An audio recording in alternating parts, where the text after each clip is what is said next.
सबसे पहले बात उत्तर प्रदेश की कर लेते हैं, क्योंकि उत्तर प्रदेश में हिसाब पक्का है। अपराधी या तो अपराध छोड़ दें या उत्तर प्रदेश छोड़ दें, नहीं तो योगी की पुलिस सीधे बुलेट चलाती है।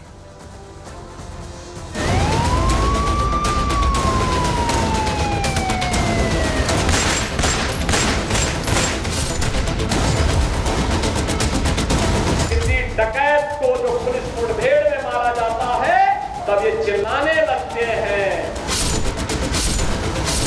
भारतीय जनता पार्टी की सरकार में झूठे इनकाउंटर हो गए। अखिलेश यादव जी का इच्छा तो पूरी हो गई, कम से कम ठाकुरों का इनकाउंटर करके उनकी इच्छा की पूर्ति तो हो गई।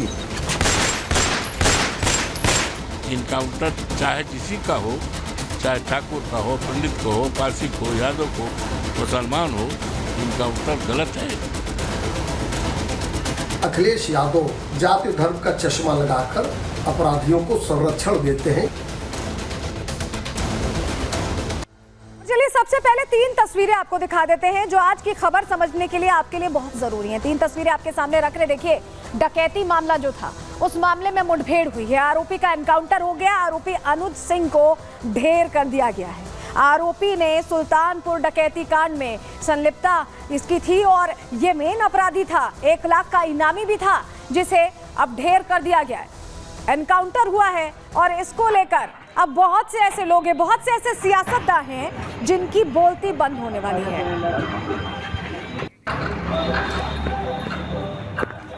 तो हुआ क्या है आपको बता देते हैं, पूरी खबर पहले आपको बता देते हैं। डकैती मामले में देखिए मुठभेड़ हुई है, आरोपी का एनकाउंटर किया गया है। उन्नाव में यूपी एसटीएफ की अनुज सिंह के साथ ये मुठभेड़ हुई है और मुठभेड़ के दौरान अनुज प्रताप सिंह को गोली लग गई, जिसके बाद उन्हें अस्पताल में भर्ती कराया गया, इस बदमाश को, अनुज प्रताप सिंह को, और अस्पताल में इलाज के दौरान ही अनुज सिंह की मौत हो गई। मौके का फायदा उठाकर अनुज का जो साथी है, जो साथ जा रहा था और जिस दौरान मुठभेड़ हुई उस दौरान वो साथी फरार हो गया। सुल्तानपुर डकैती कांड का आरोपी था अनुज सिंह, और अनुज सिंह पर सिर्फ सुल्तानपुर में ही नहीं बल्कि गुजरात में भी इसी तरह की एक डकैती का आरोप था। लेकिन आपको बताएं कि डकैत के पास से तैयारी ऐसी लग रही थी कि बड़ी घटना को अंजाम देने के लिए वो तैयार था। हो सकता है अगली घटना की प्लानिंग कर रहा हो, क्योंकि कई चीजें मिली हैं जो साक्ष्य भी हैं कि अपराधी किस तरह से शातिर था, और ये भी बता रही हैं कि डकैती के बारे में जो अखिलेश यादव पूछते रहते थे कि सामान कहाँ गया, पहले भी मिला था जब मुठभेड़ हुई थी और अब भी मिला है। जरा जानकारी आपके सामने रख देते हैं। देखिए, सबसे पहले आपको बताएं, पुलिस ने जो एक्शन किया है उसमें 2 पिस्टल मिली हैं, 2 पिस्टल बैग से मिली हैं। इसके अलावा 7 दगे कारतूस मिले हैं। उसके अलावा तैयारी क्या थी, 3 जिंदा कारतूस भी मिले हैं यहाँ पर। वहीं आपको बताएं, बाइक से भागने की कोशिश कर रहा था, बाइक को यहाँ पर बाइक बरामद हुई है, बैग भी बरामद हुआ है जिसमें तमाम सामान रखे हुए थे, और बैग में चांदी के जेवरात भी रखे गए थे। यानी कहीं जाने की तैयारी थी, अपने साथी के साथ जाने की तैयारी थी। लेकिन हम आपको बता रहे हैं अनुज प्रताप सिंह की, जिसकी हम बात कर रहे हैं, जरा आपको बताएं अनुज प्रताप सिंह किस तरह से संलिप्त था। जरा सुल्तानपुर डकैती कांड की तस्वीर आपको दिखा देते हैं और समझा देते हैं आपको कौन है। ये देखिए, ये जो शख्स आप देख रहे हैं जो पहुंचता है सबसे पहले अंदर, और तस्वीरें ये गवाही दे रही है। देखिए किस तरह से ये 5 लोग पहुंचते हैं, लेकिन सबसे पहले अंदर कौन पहुंचता है, अनुज पहुंचता है। ये देखिए तस्वीर, देखिए ये आता है, पहले वहां जो ग्राहक बैठा है उसको मारता है और फिर बंदूक की नोक पर बाकी लोग अंदर आ जाते हैं दुकान के, और 10 मिनट के अंदर ये लूट होती है। तस्वीरें गवाही दे रही हैं अनुज प्रताप सिंह कैसे मुख्य आरोपी था। ये तस्वीर में हम आपको दिखा रहे हैं, पुलिस एक्शन में है और एक अपराधी को देखिए, इस पूरे कांड में एक अपराधी को चुन चुन कर ढेर किया जा रहा है। बड़ी बात यह है कि सुल्तानपुर लूट कांड को लेकर ही प्रश्न खड़े हो रहे थे, इसी पर जाति का खेल खेला गया था। लेकिन उत्तर प्रदेश पुलिस बता रही है कि एक अपराधी वो किसी भी जाति का हो, उसका हिसाब पूरा किया जाएगा। रिपोर्ट इसी से जुड़ी सबसे पहले आपको दिखा देते हैं।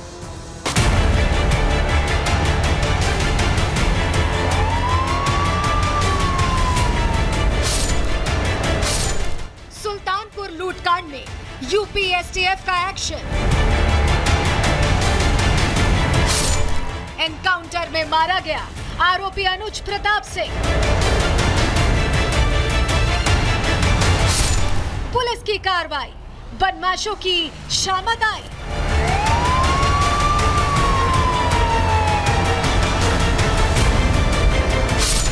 सुल्तानपुर लूटकांड के एक और आरोपी अनुज प्रताप सिंह को यूपी एसटीएफ ने ढेर कर दिया है। उन्नाव के थाना अचलगंज में हुई मुठभेड़ में अनुज प्रताप सिंह को गोली लगी, जिसके बाद अस्पताल में इलाज के दौरान उसे डॉक्टर ने मृत घोषित कर दिया।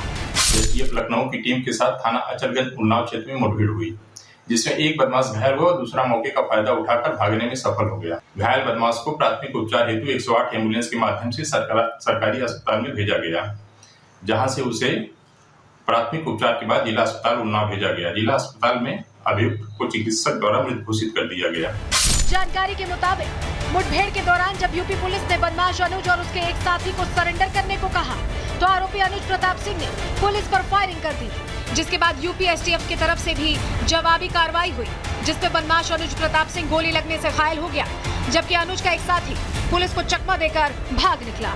खोखा कारतूस, 3 जिंदा कारतूस तथा एक बैग बरामद हुआ है, जिसमें चांदी की जो ज्वेलरी है वो मौजूद थी, और मौके से ही एक मोटरसाइकिल पैसेंजर प्रो बरामद हुई है। इसमें अचलगंज पुलिस के द्वारा अग्रिम वैधानिक कार्रवाई की जा रही है। दरअसल सुल्तानपुर में हुए लूट कांड के बाद से ही अमेठी के जनापुरा गांव में रहने वाले अनुज प्रताप सिंह की पुलिस को तलाश थी। लूट कांड के बाद से ही पुलिस अनुज को पकड़ने के लिए लगातार दबिश दे रही थी। के भी एनकाउंटर हुआ है, अनुज सिंह को उन्नाव के पास पुलिस ने एनकाउंटर किया। अभी भी इस पूरे मामले में 3 आरोपियों को एसटीएफ और पुलिस की अलग अलग टीमें उत्तर प्रदेश के अलग अलग हिस्से में खोज रही हैं। साफ है कि सुल्तानपुर लूटकांड को लेकर पुलिस एक्शन मोड में है। एक एक बदमाश को चुन चुन कर ढेर किया जा रहा है, गिरफ्तार किया जा रहा है। लेकिन अब देखना होगा कि इस मामले में फरार 3 और आरोपी पुलिस की गिरफ्त में कब आते हैं। Bureau report, Republic Bharat.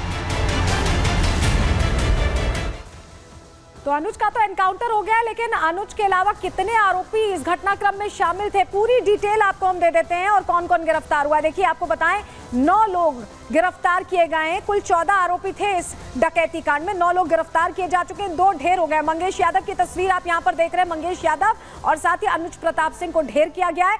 3 अभी भी फरार हैं, जिनकी तलाश यूपी पुलिस मुस्तैदी के साथ कर रही है, और बल्कि उन्हें मौका भी दिया गया है कि वो सरेंडर कर ले। अगर सरेंडर नहीं करते हैं तो उनका भी ये हश्र होगा, ये मैसेज है, क्योंकि उत्तर प्रदेश में क्राइम बिल्कुल अलाउड नहीं है, ये कह चुके हैं योगी आदित्यनाथ। उस पर काम करती हुई यूपी पुलिस भी नजर आ रही है। लेकिन आपको बताएं कि परिजन, अनुज प्रताप के परिजनों से हमने बात करके समझने की कोशिश की कि वो इस एक्शन को कैसे देख रहे हैं, तो उसको लेकर उन्होंने एक दर्द भी अपना जाहिर किया। उन्होंने कह दिया कि अखिलेश यादव की मंशा शायद पूरी हो गई है। सुनिए परिवार क्या कह रहा है।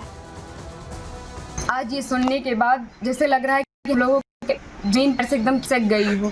जो कानून है उनको ऐसा नहीं करना चाहिए। और वो मिल गए थे, झूठी दिखा रहे हैं कि फायरिंग हुई, मुठभेड़ हुआ, कोई छिप रहा है डर की कि हमारा एनकाउंटर ना हो जाए। ये झूठा हुआ क्यों फैला रहे हैं कि फायरिंग हुई, मुठभेड़ हुआ, कुछ नहीं हुआ। उसमें फिर पुलिस को भी मारना चाहिए था ना, पुलिस का एनकाउंटर क्यों नहीं हुआ। कहना है कि खून बहाकर न्याय नहीं होता, जातियों को लेकर इतनी सारी बातें हुई थी। आप पिता हैं, आज के दिन घटना घटी, क्या कहिएगा? अरे क्या कहेंगे, हमारा लड़का 22 साल का था, हमारा सहारा था, हमारे हाथ से तो निकल गया, हमारा पूरा परिवार बिखर गया। अब अखिलेश यादव जी चाहे कमेंट करें चाहे ट्वीट करें, उन्होंने पहले भी कमेंट किया था कि यादव का मर्डर है, इनकाउंटर हो रहा है, ठाकुरों को नहीं, और अब ठाकुर का भी मर्डर हो गया। अब तो उनको संतुष्टि मिल गई। अब राजनीति के चक्कर में हमारा लड़का हमारे हाथ से चला गया। तो जाति कार्ड इसमें खेला जा रहा था। उपचुनावों को देखते हुए अलग रंग देने की कोशिश हो रही थी, लेकिन उत्तर प्रदेश की पुलिस ने बता दिया है कि अपराध और अपराधी सिर्फ इन्हीं को लेकर यहां फैसला लिया जाता है। जो धाराएं लगी है उनकी गंभीरता को देखते हुए फैसला लिया जाता है, और ये जो जाति वाली राजनीति चल रही थी इस पर फुल स्टॉप लगा दिया है। रिपोर्ट देखिए।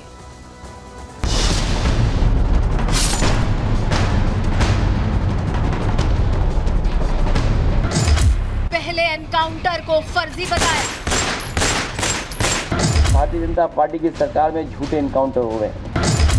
फिर जाति को लेकर बवाल मचाया। पुलिस रात में आई थी, उठा ले गई, और सोचिए कैसा दिमाग इनका। सरकार ने कैसी होशियारी दिखाई, इस चप्पल में एनकाउंटर कर दिया। अब अनुज प्रताप सिंह के एनकाउंटर के बाद क्या बोलेंगे समाजवादी पार्टी के अध्यक्ष अखिलेश यादव? ये सवाल इसलिए उठ रहा है क्योंकि अखिलेश यादव और समाजवादी पार्टी लगातार अपराधियों के एनकाउंटर पर सवाल उठाती रही है, पुलिस के एक्शन को फर्जी बताती रही है। कभी जाति देखकर एनकाउंटर करने की बात की गई, तो कभी यादव और मुस्लिमों को सरकार के निशाने पर बताया। लेकिन सीएम योगी ने पहले ही साफ कर दिया था कि जो भी उत्तर प्रदेश की कानून व्यवस्था से खिलवाड़ करेगा उसे बख्शा नहीं जाएगा। और अभी जो झूठी कहानी पढ़ी जा रही है इनकाउंटर को लेकर के, कोई ऐसा व्यक्ति नहीं है जो न जानता हो कि भारतीय जनता पार्टी की सरकार में झूठे इनकाउंटर हो रहे हैं। जो मंगेश यादव की हत्या हुई है, गांव से लेकर के आसपास के लोग जानते हैं कि पुलिस रात में आई थी, उठा ले गई। कैसा दिमाग है इन लोगों का, क्या होशियारी दिखाई। कौन नई तस्वीर देख करके बता सकता है कि यह झूठा इनकाउंटर हुआ था। अपराध और अपराधियों को बख्शेंगे नहीं। जीरो टॉलरेंस की नीति के तहत सरकार कार्य करेगी। हम सुरक्षा सबको देंगे, सम्मान सबको देंगे, विकास सबका करेंगे। लेकिन माफिया अगर सिर उठाने का दुस्साहस करेगा तो उसको मिट्टी में मिलाने का काम भी सरकार करेगी। एक तरफ तो अखिलेश यादव जाति की पिच पर बैटिंग कर अपनी सियासत को मजबूत करने में लगे हैं, तो वहीं उनके पार्टी के सांसद उनकी ही बात पर सवाल उठाते दिख रहे हैं। समाजवादियों की कोई जात नहीं होता है। जो जातवादी होगा समाजवादी नहीं होगा, और जो समाजवादी होगा जातवादी नहीं होगा। तो हमारी विचारधारा ये ठाकुर, पंडित, लाला, यादव, ये ऐसी कुछ नहीं है। इनकाउंटर गलत है, इनकाउंटर होना नहीं चाहिए। हालांकि अभी भी समाजवादी पार्टी के कुछ नेता अखिलेश यादव की जाति वाली भाषा बोलते दिख रहे हैं। तो वहीं यूपी सरकार में मंत्री संजय निषाद ने साफ कर दिया है कि योगी सरकार यूपी को माफिया मुक्त कर रहेगी। देखिए, अब उत्तर प्रदेश में योगी जी की पुलिस अकाउंट सेटल इनकाउंटर कर रही है। आज के दिन में आप देखो, किसी अपराधी की जाति नहीं होती है।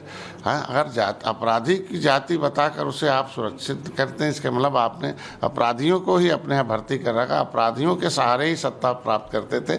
अब अपराधी खत्म हो रहे हैं, इसका मतलब आपकी सत्ता और राजनीति खत्म हो रही है। एनकाउंटर पर उठ रहे तमाम सवालों और जाति को लेकर मचे सियासी बवाल के बीच ये तो साफ है कि अगर यूपी में अपराध करोगे तो बचोगे नहीं, और यही सीएम योगी का लाउड एंड क्लियर मैसेज है। Bureau report, Republic Bharat.